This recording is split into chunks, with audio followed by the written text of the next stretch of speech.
నమస్తే, నేను మధు. తిరుమల తిరుపతి లడ్డూలో ఉన్నటువంటి ఆ నెయ్యి కల్తీ విషయమై ఇప్పుడు తారాస్థాయికి ఎంతో ప్రచారం జరుగుతుంది.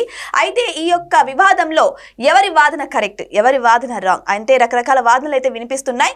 మరి ఎవరిది ఏంటి అనేది ఈరోజు మనం తెలుసుకుందాం. అంతేకాదు సిబిఐ తన ఛార్జ్ షీట్లో ఏమని పొందుపరిచింది అనే విషయాల గురించి కూడా ఈరోజు మనం తెలుసుకుందాం. ప్రస్తుతం మనతో పాటు ఉన్నారు సీనియర్ జర్నలిస్ట్ సిఎస్ రావు గారు. వారిని అడిగి మరిన్ని విషయాలను తెలుసుకుందాం. నమస్కారం సార్. నమస్తే సార్, ఈ తిరుమల తిరుపతి లడ్డు వ్యవహారం, అదే కల్తీ నెయ్యి వ్యవహారం గురించి రకరకాల వాదనలు వినిపిస్తున్నాయి. ఒక్కొక్కరు ఒక్కొక్కలాగా వాదిస్తున్నారు. అసలు ఎవరు కరెక్ట్ సార్ దీంట్లో? సోషల్ మీడియాలో కనుక చూస్తూ ఉంటే అసలు కల్తీ నెయ్యి అనేటువంటిది లేదు, కల్తీ అనేది లేకుండా కల్తీ ఉన్నట్టు ప్రచారం చేసింది ఈ కూటమి ప్రభుత్వం అనేది వైఎస్ఆర్ కాంగ్రెస్ పార్టీ వాళ్ళు అన్ని సోషల్ మీడియా ప్లాట్ఫామ్స్లో వీడియోలు పెడుతున్నారు. అసలు ఏ సోషల్ మీడియా ప్లాట్ఫామ్ ఓపెన్ చేసినా ఇదే వస్తుంది. చంద్రబాబు నాయుడు గారు జంతు కొవ్వు కలిసిందని చెప్పి అన్నారు, అది లేదని చెప్పి ఛార్జ్ షీట్ వేసేసారు సిబిఐ వాళ్ళు. అది తప్పు కదా, తప్పుడు ప్రచారం చేశారు, ఆ వెంకటేశ్వర స్వామి ఒప్పుకోరు, వెంకన్నకి అన్యాయం చేసి ఇలాంటివన్నీ పెడుతున్నారు, రకరకాల వీడియోస్ పెడుతున్నారు. మీకు ట్విట్టర్ ఓపెన్ చేసినా అయ్యే కనపడుతున్నాయి, ఇన్స్టాగ్రామ్లో అయ్యే, యూట్యూబ్లో అవే, టెలిగ్రామ్లో అవే. ఇంకా అసలు సోషల్ మీడియాలో ప్లస్ వాళ్ళ సొంత మీడియాలో కంప్లీట్గా నెయ్యి కల్తీ అనేది బోగస్, అబద్ధం అని చెప్పి ప్రచారం చేస్తున్నారు.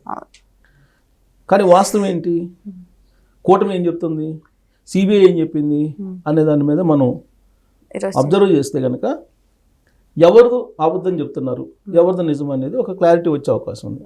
ఎందుకంటే పెద్దలు చెప్తుంటారు, నిజం గడప దాటే లోపల అబద్ధం ఊరంతా జుట్టు వచ్చేస్తుందంట. సో ఇప్పుడు పరిస్థితి ఏంటంటే సోషల్ మీడియా వచ్చిన తర్వాత నిజం రికార్డ్ అవుతున్న సమయంలో అబద్ధం ప్రపంచం మొత్తం జుట్టిచ్చే పరిస్థితి సోషల్ మీడియా యుగంలో అలా ఉంది ఇప్పుడు పరిస్థితి. ఇది కల్తీ నెయ్యి విషయంలో నెయ్యి కల్తీ జరిగింది, ఇది 100% కరెక్ట్, నెయ్యి 100% కల్తీ జరిగింది అని చెప్పి సిబిఐ ఛార్జ్ షీట్లో పొందుపరిచింది. ఎలా కల్తీ జరిగింది, బోలేబాబా డైరీకి పాల సేకరణ చేసేటువంటి సామర్థ్యం లేదు, అలాంటప్పుడు నెయ్యి ఎలా వస్తుంది? దాని నుంచి మీరు ఏఆర్ డైరీ అలాగే వైష్ణవి డైరీకి పేర్లతోటి మీరు సప్లై చేసినట్టు రికార్డులు సృష్టించారు అనేది సిబిఐ చెప్తుంది. అసలు పాలే లేకుండా నెయ్యి ఎలా వస్తుంది? కాబట్టి నెయ్యిని సృష్టించారు. ఎలా సృష్టించారు? పామాయిల్, కొన్ని రసాయనాలు, సుగంధ ద్రవ్యాలు, పామాయిల్, రసాయనాలు, సుగంధ ద్రవ్యాలు, వీటితోటి నెయ్యిని తయారు చేశారు. పాలే లేకుండా నెయ్యిని తయారు చేశారు. జనరల్గా పాలతోటి నెయ్యి వస్తుంది, అవును, కానీ పాలే లేకుండా నెయ్యిని సృష్టించారు వీళ్ళు. కొన్ని రసాయనాలు, పామాయిల్, సుగంధ ద్రవ్యాలతోటి. దీనికి సంబంధించి ఎవరెవరు సుగంధ ద్రవ్యాలు అమ్మారు, ఎవరెవరు రసాయనాలు పంపించారు, ఎవరెవరు పామాయిల్ పంపించారు అనేది స్పష్టంగా సిబిఐ తన ఛార్జ్ షీట్లో పొందుపరిచింది. ఇప్పుడు వచ్చినటువంటి న్యూస్ ప్రకారం అఫీషియల్గా ఇప్పటివరకు ఛార్జ్ షీట్ బయట రాలేదు సిబిఐది. వస్తున్నటువంటి న్యూస్ ప్రకారం ఇది యాజ్ ఈజ్గా చెప్తుంది సిబిఐ. అయితే ఇప్పుడు వైఎస్ఆర్ కాంగ్రెస్ పార్టీ ఏమంటుంది, చంద్రబాబు నాయుడు గారు జంతు కొవ్వు కలిసింది అని చెప్పి అన్నారు కదా, ఇప్పుడు ఛార్జ్ షీట్లో అది లేదు, అది అబద్ధం కదా, అప్పుడు అలాంటప్పుడు కల్తీ ఎక్కడ ఉందని అంటారు. కొవ్వు కలవలేదని చెప్పారు కానీ అది కల్తీ కాదని చెప్పలేదు కదా. అది కొవ్వు కలవలేదు, కొవ్వు ఆనవాళ్ళు లేవు అని చెప్పారని చెప్పి వస్తుంది ప్రచారం. ఇంకా అఫీషియల్గా డాక్యుమెంట్ బయటికి రాలా. గతంలో శ్యామలరావు గారు మాజీ ఈవో తిరుమల తిరుపతి దేవస్థానం, ఆయన కూడా కొవ్వు కలిసినటువంటి దాఖలాలు అయితే కనిపించట్లేదు కానీ అనుమానాలు ఉన్నాయని చెప్పారు. అనుమానాలు ఎందుకు ఉన్నాయి? ఎన్డీడీబీ, బెంగళూరు సంబంధించిన ఎన్డీడీబీ పరిశోధనల్లో వాళ్ళు ఇచ్చినటువంటి నివేదిక, దానికి సంబంధించి ఆ నివేదికను కూడా నేను ఒకసారి వీడియో చేశాను స్క్రీన్ మీద. దాంట్లో వాళ్ళు ఇచ్చారు కొన్ని జంతువుల కళేబరాలతో చేసినటువంటి కొవ్వు పదార్థాలు ఉండే అవకాశాలు ఉన్నాయి అని చెప్పి ఇచ్చింది ఎన్డీడీబీ రిపోర్టు. కాకపోతే ఫైనల్ చేయలేదు, ఉన్నాయని నిర్ధారించలా, ఉండే అవకాశం ఉంది అని చెప్పి ఇచ్చింది ఎన్డీడీబీ. సో కాబట్టి ఆ రిపోర్ట్ను ఒకసారి చూసుకుంటే వీళ్ళు అర్థమవుతుంది. అదే చంద్రబాబు నాయుడు గారు చెప్పారు ముఖ్యమంత్రి హోదాలో, ఆ ఎన్డీడీబీ రిపోర్ట్ని బేస్ చేసుకొని ఆ రోజు చెప్పారు. చెప్తే దాని మీద సుప్రీంకోర్టు కూడా రియాక్ట్ అయింది. మీరు సీఎంగా ఉన్నారు, సీఎం పదవిలో ఉండి మీరు ఆ విధంగా అనౌన్స్ చేయటం అనేది ప్రపంచవ్యాప్తంగా ఉన్న కొన్ని కోట్ల మంది భక్తుల మనోభావాలని దెబ్బతీసేలా ఉంది. సో మీరు నిర్ధారణ అయిన తర్వాత చెప్పాలి కానీ నిర్ధారణ కాకుండా అనుమానాలు మీరు ఎలా చెప్తారని చెప్పి క్వశ్చన్ చేసింది సుప్రీంకోర్టు. అవును. దాంతో చంద్రబాబు నాయుడు గారు అప్పటి నుంచి దీని మీద మాట్లాడకుండా సైలెంట్గా ఉండిపోయారు. ఆ తర్వాత సుప్రీంకోర్టే సిబిఐని ఏర్పాటు చేసింది. సిబిఐ ఏర్పాటు చేసి సిబిఐ ఏం చేసిందంటే సుప్రీంకోర్టు ఆదేశాల మేరకు ఒక సిట్ని ఏర్పాటు చేసింది. దాంట్లో రాష్ట్రానికి సంబంధించిన 2 IPSలు ఉన్నారు, అలాగే కేంద్ర ఆహార శాఖకు సంబంధించి ఒక ఆఫీసర్ ఉన్నాడు. ఇలా ఒక కమిటీని ఏర్పాటు చేశారు. వాళ్ళ ఆధ్వర్యంలో ఎంక్వైరీ పూర్తయింది. ఛార్జ్ షీట్ వేశారు. ఏసీబీ కోర్టులో ఛార్జ్ షీట్ను పొందుపరిచారు. ఆ ఛార్జ్ షీట్లో కల్తీ జరిగింది, నెయ్యి కల్తీ కాదు, అసలు లేనటువంటి నెయ్యి సృష్టించారు వీళ్ళు పామాయిల్ తోటి అని చెప్పారు. అది కల్తీ కదా? అసలు కల్తీ అంటే నెయ్యి అంటూ ఉంటే కదా కల్తీ. అంటే బహుశా వాళ్ళు చెప్పేటువంటి వాళ్ళ దృష్టిలో నెయ్యి అంటూ ఉంటే కదా కల్తీ, అసలు నెయ్యి లేనప్పుడు కల్తీ ఎక్కడ ఉంటుంది అని చెప్పి వాళ్ళు భావించి ఉండొచ్చాము. కానీ నెయ్యిని కృత్రిమంగా సృష్టించారు.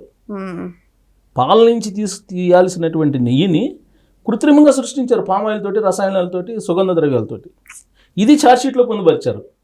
మరి అలాంటప్పుడు తప్పు జరిగిందా లేదా? స్పష్టంగా ఉంది సార్, తప్పు జరిగినట్టు. గోల్మాల్ జరిగిందా లేదా? జరిగినట్టు. గోల్మాల్ అయితే జరిగింది కదా. 250 కోట్ల రూపాయల విలువైనటువంటి కృత్రిమ నెయ్యిని శ్రీవారికి ఇచ్చారు 2019 నుంచి 2024 దాకా. మరి ఇది ప్రపంచవ్యాప్తంగా ఉన్నటువంటి భక్తుల మనోభావాలు దెబ్బతినేదే కదా. అసలు లేనటువంటి నెయ్యిని ఉన్నట్టుగా క్రియేట్ చేసి ఆ నెయ్యిని తయారు చేసి పాలు లేకుండా వెన్న లేకుండా నెయ్యిని తయారు చేసేసి ఇప్పుడు కల్తీ లేదు అని చెప్పి సిబిఐ చెప్పింది. ఇప్పుడు ఏమంటారని చెప్పేసి ఇప్పుడు కూటమి ప్రభుత్వాన్ని లేదంటే ప్రజల్ని మభ్యపెట్టేలాగా ప్రచారం జరుగుతుంది. రాజకీయాల్లో 2 ఉంటాయి. ఒకటి కన్విన్స్ చేయటం, 2 కన్ఫ్యూజ్ చేయటం. ఈ రెండింటినే ఏ రాజకీయ పార్టీనైనా నమ్ముకుంటారు. ఇప్పుడు ప్రజల్ని కన్ఫ్యూజ్ చేయాలి. కన్విన్స్ చేయలేరు. ఎలా కన్విన్స్ చేస్తారు? క్లియర్గా సిబిఐ చెప్తుంది కదా నెయ్యిని సృష్టించారు అని. కాబట్టి వాళ్ళ క్లారిటీ ఉంది, పబ్లిక్ క్లారిటీ ఉంది. ఆ క్లారిటీ నుంచి కన్ఫ్యూజన్లో తీసుకెళ్ళాలి ఇప్పుడు ప్రజల్ని, భక్తుల్ని. ఆ కన్ఫ్యూజన్లో తీసుకెళ్లేటువంటి క్రమంలో సిబిఐ వాళ్ళు క్లీన్ చిట్ ఇచ్చేశారు, కల్తీ లేదని చెప్పారు. అంటే కొవ్వు లేదని చెప్పారు. కొవ్వు లేదు, జంతు కళాభారాలకు సంబంధించినటువంటి కొవ్వు లేదు అని సిబిఐ చెప్పిన దాన్ని కల్తీ లేదు, క్లీన్ చిట్ ఇచ్చేసింది సిబిఐ అని చెప్పి ప్రచారం చేసుకుంటున్నారు. సిబిఐ కూడా భక్తుల మనోభావాలు ఎక్కడ దెబ్బతింటాయేమో అని బయట పెట్టలేదేమో సార్. మేబీ ఉండొచ్చు. ఇప్పుడు ప్రభుత్వాలు కానీ న్యాయస్థానాలు కానీ ఏం చేస్తాయంటే బాధ్యతాయుతమైనటువంటి పొజిషన్లో ఉంటారు కాబట్టి ఒకవేళ ఉన్నా కొన్నిటిని దాచిపెడతారు. ఎందుకంటే కోట్లాది మంది భక్తులకు సంబంధించినటువంటి మనోభావాలు, హిందువులకు సంబంధించిన మనోభావాలు. సో దానివల్ల కొంచెం ఏదన్నా కల్తీ ఉందనో, లేదంటే పామాయిల్ కలిపారనో, లేదంటే ఫ్యాట్ ఏదో కలిసిందని, ఇది సీడ్స్కి సంబంధించిన ఫ్యాట్ కలిసిందని ఇట్లా రకరకాలు చెప్తున్నారు తప్పితే కళేబరాలకు సంబంధించింది అని చెప్పి చెప్పకుండా ఉండొచ్చు. సున్నితమైనటువంటి అంశం కాబట్టి అది కూడా ఉండొచ్చు. ఇప్పుడు అదే కనుక ఉంది, ఇది కలిపారని చెప్పి ఒకవేళ వాళ్ళు మెన్షన్ చేశారు అనుకోండి, ఖచ్చితంగా పబ్లిక్ నుంచి రివోల్ట్ వస్తుంది. రివోల్ట్ వచ్చినప్పుడు ఏం చేయాలి? కన్సర్న్ వ్యక్తులని అరెస్ట్ చేయాలి. వాళ్ళని అరెస్ట్ చేయడం అనేది ఢిల్లీ పెద్దలకి ఇష్టం లేదు. ఇది అందరికీ తెలిసినటువంటి విషయం. అనేక కేసుల్లో అరెస్టులు జరగట్లేదు కదా. సో ఇప్పుడు కల్తీకి సంబంధించినటువంటి వాళ్ళు, కల్తీకి సంబంధించి లేదా కృత్రిమంగా నెయ్యిని సృష్టించినటువంటి వాళ్ళు పెద్దలే కదా.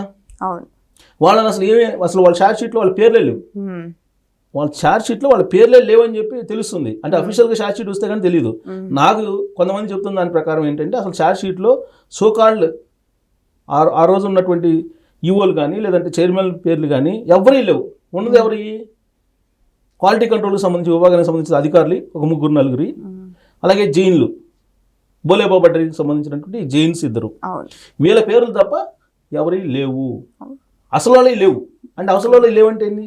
ఢిల్లీ పెద్దల యొక్క అభయహస్తం, వాళ్ళ యొక్క ఆశీస్సులు ఉన్నట్టే కదా.